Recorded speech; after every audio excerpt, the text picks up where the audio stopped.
கருப்பசாமி. கொஞ்சம் தமிழ் பேசும் என் கருப்பசாமி.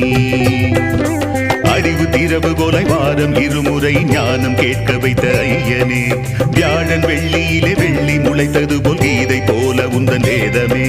அறிவு திறவுகோலை வாரம் இருமுறை ஞானம் கேட்க வைத்த ஐயனே. வியாழன் வெள்ளியிலே வெள்ளி முளைத்தது போல் கீதை போல உந்தன் வேதமே. புனித வார்த்தை கூறி புனிதமடைய செய்தாய்.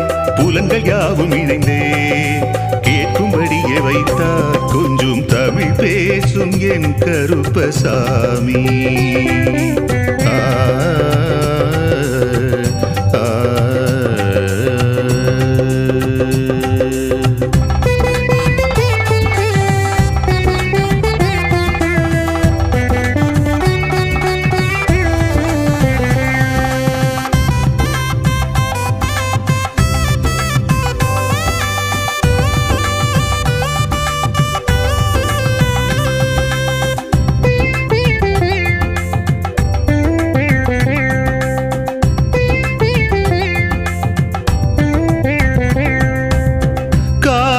காலமெல்லாம் காத்திருந்தேன் கடை தேற்ற